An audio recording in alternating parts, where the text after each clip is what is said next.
the Fear and Greed Index for Bitcoin, which aggregates data on market momentum, volatility, volume, and social media, is now at 79 out of 100, which is its highest score since Bitcoin reached $69,000 in November 2021.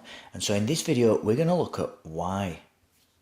Today's episode is sponsored by Cake Wallet, where you can send, receive, and even exchange your crypto right from within the wallet. Cake Wallet is open source and non-custodial, so you control your own private keys, available today on iOS, macOS, Android, and Linux. And StealthEX, a privacy-centric crypto exchange which enables you to make crypto-to-crypto exchanges anonymously. Good evening everybody, and a warm welcome back again to Enter Crypto with me, Chris Kenyon. Now in today's video we're going to be talking about the Crypto Fear and Greed Index. And this is basically an index which aggregates all the different information and data in the markets or in the crypto markets, puts it all together, and it kind of lets you know really if we've entered a period of greed or of fear. And it's really interesting because it actually gives you a sort of read on the sentiment of the crypto market at any given time.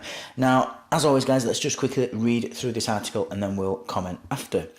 So with the price of Bitcoin now well over $49,000 and other crypto assets rising, traders have entered a period of extreme greed, according to a well-known index measuring market sentiment.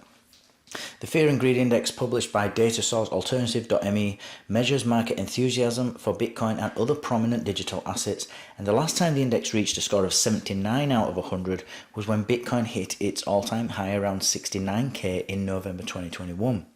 When investors are getting too greedy, that means the market is due for a correction, said Alternative on its website.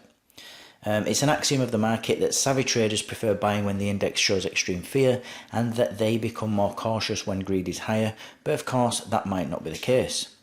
The index has been routinely above 70, which is the threshold for greed, since October last year, and it fell as low as 50 following the approval of Bitcoin ETFs in January, which initially turned out to be a sell the news event.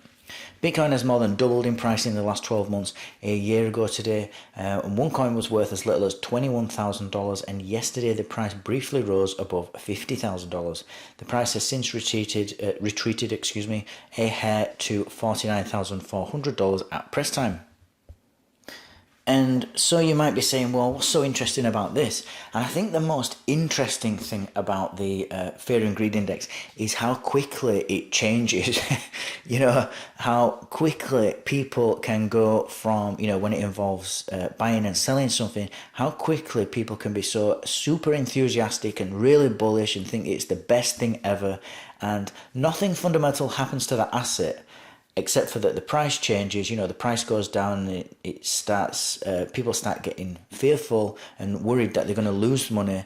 And it was only sort of last week or a few days ago since they were extremely bullish about it. And it's the flip-flop between the two is really interesting. You realize how quickly people forget how they felt, based on it, and it's all based on the feelings of whether, if they're going to think they're going to be greedy and think they want to get more money out of this particular thing when things are going great, and they think I'm never going to sell this asset, it's just going to keep going up.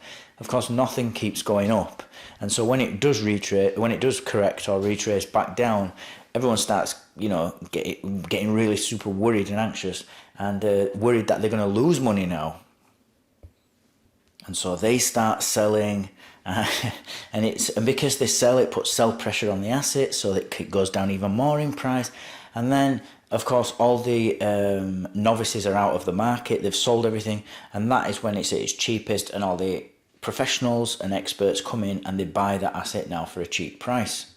And so retail, the average person, the retail out there is what really moves markets, especially in crypto. It really has if people get excited about something, or if some good news comes out about Bitcoin or anything like that, people just jump on the bandwagon, and you'll see people getting involved in crypto and buying Bitcoin. They don't even know what it is. They just see it go up and they think it's never going to stop going up in price. Everyone jumps in, and it just leads to this sort of euphoric move up.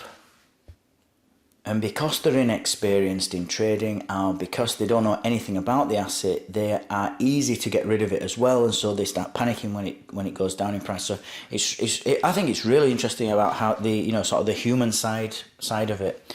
And you'll also learn, if you ever trade yourself, to fight these feelings, and to do everything almost without any feelings whatsoever, without any fear or any greed. You just research the asset, you put in X amount of money, and you make a plan to get out at X amount.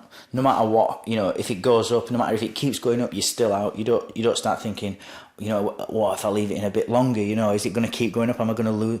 You don't want to think like that. You should always have a plan, and stick to your plan.